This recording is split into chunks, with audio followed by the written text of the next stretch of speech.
All right, let's continue with something more interesting. I don't really want to bore you to death, so we will jump to the repeater here and do a little bit of hacking so that you do something exciting.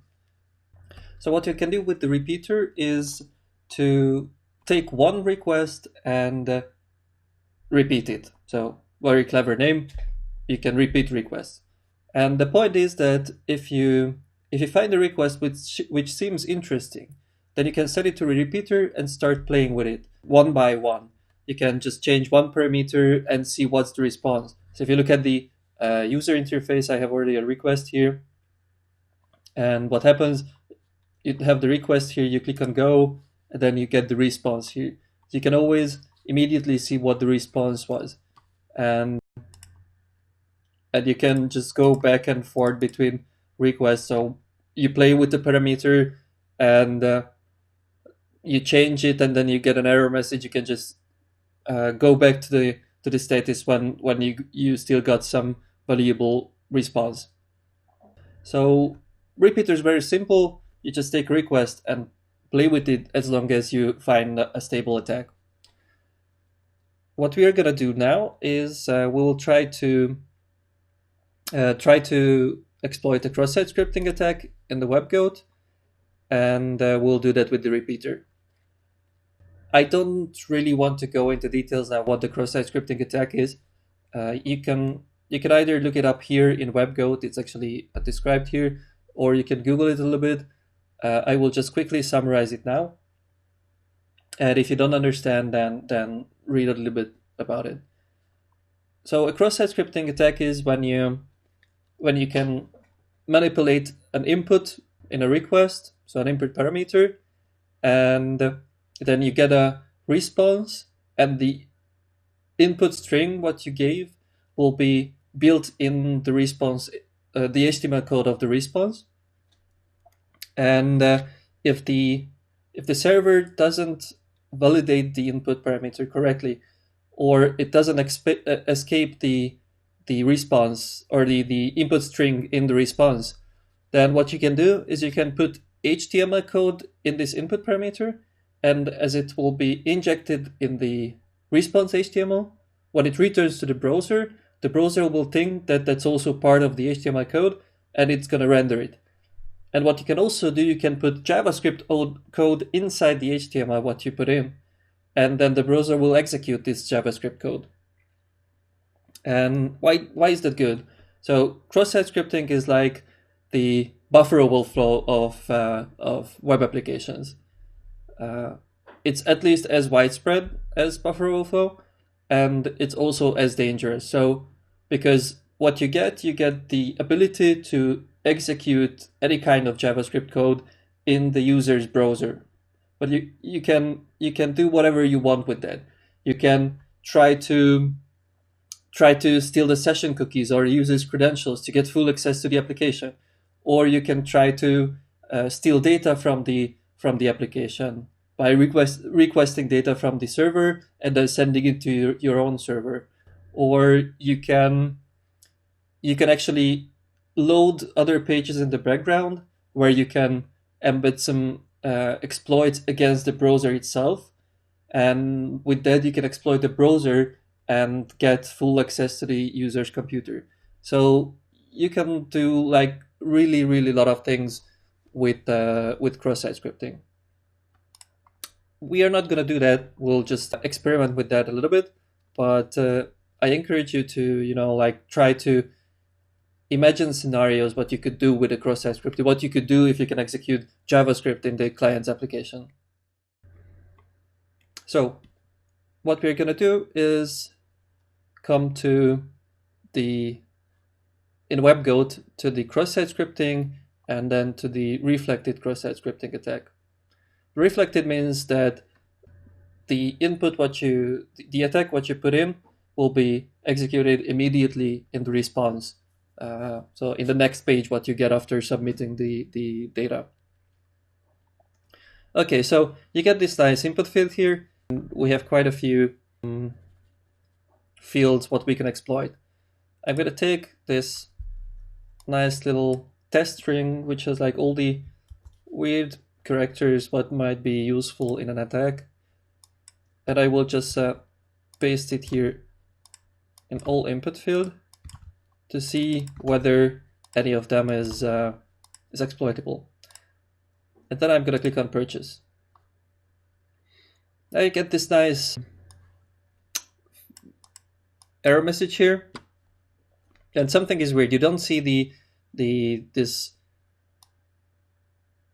part of the string, the XSS test there. That's a really good indicator that something is wrong. So we can just open the console. It was Ctrl-Shift-C to open the debugger tool. And then we come here and check it in the HTML code.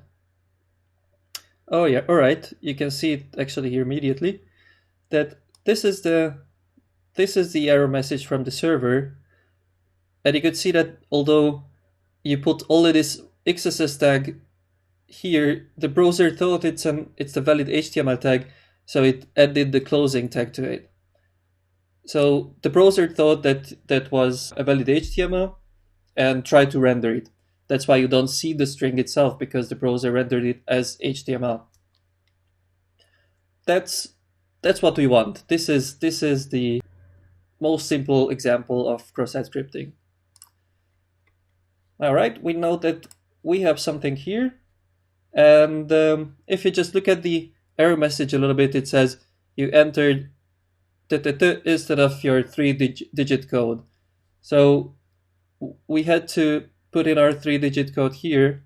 So our assumption is that this is the vulnerable form. So I will just put like normal data in for everything else. And click on purchase again. I just did it to have this request in Burp. Now we can come to the proxy and find this request in the proxy. And it's here. You see, here are all the other data. And this is the one which we think is exploitable. Now we right click and say send to repeater. Then the request appears in the repeater. We can try it again. Say go. And then here you can say search for XSS test. So the string what you put in. And now we found a place in the HTML response which is probably vulnerable. Now what we want to do here in repeater is to play a little bit with this parameter. So if I just put here test and I say go and I look for test, there are many tests here. Oh yeah, it was there. Yeah, that seems normal. Now let's try something more useful. I will say script. Actually, you can do it here in the params tab, so that you try that as well. This is the field 1, which we want to test. And we write here script alert 42 script. So if this HTML code is rendered, then this alert 32 will open this default JavaScript alert window with the number 32 in it. That's the most basic proof of concept of a cross-site scripting. And now we can say go again. Yes, and search for alert 32. You can immediately see from the highlighting that even Burp thinks that this is an HTML tag instead of just normal string. So what we want to try, we want to see this now in the browser, whether we really get this this alert window. So we can just come back here to the row request and do right click again. That's also a really cool tool. You can come here to request in browser. You do that when you want to try one request in the browser and you want to see the response in the browser. And you have two options: in original session or in current browser session. The original session means that the request will be sent with this session cookie, what's already in the request here in Burp. And the current browser session mean that Burp will let the browsers attach the cookie to the request, so the cookie will be different. It's good because sometimes you are playing with a request here which is old. It's not for the session what you are playing with right now in your browser, and then you couldn't try it with the old cookie. So then you can just say use the current browser session, and then it will work in your current session. So let's do that. To send the request in browser, you need to copy this, load this URL in the browser.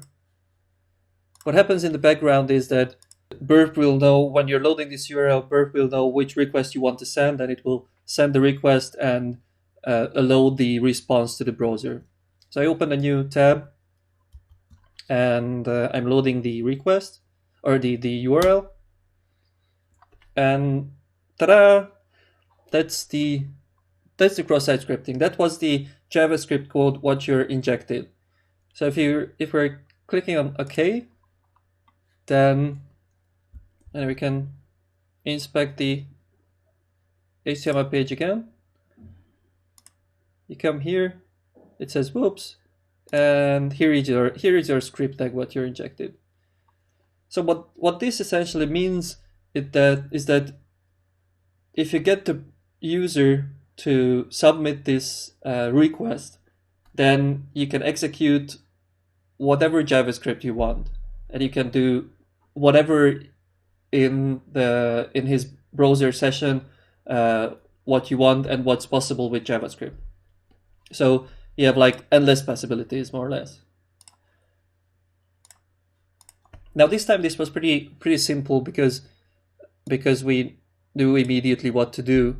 But sometimes when you really want to use the repeater is when the server implements some kind of filtering to protect against cross-site scripting, and then you can come to the repeater and put in one attack string like this one, and then just submit it and look at the response, and it turns out that something was filtered. Then you can try something else. You can try like trying to inject an image tag, and let's say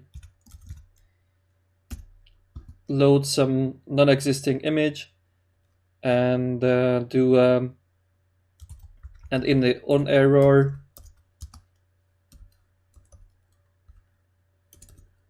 you can do your JavaScript.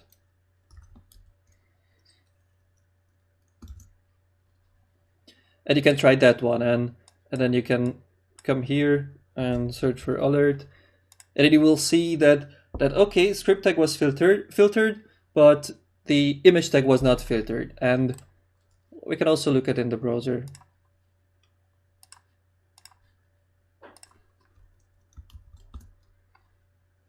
Yeah, it was executed again. So in the repeater, you can just play around with the request and try to find the input which really works for you. That's the point. So I recommend you to play a little bit with these cross-site scripting attacks.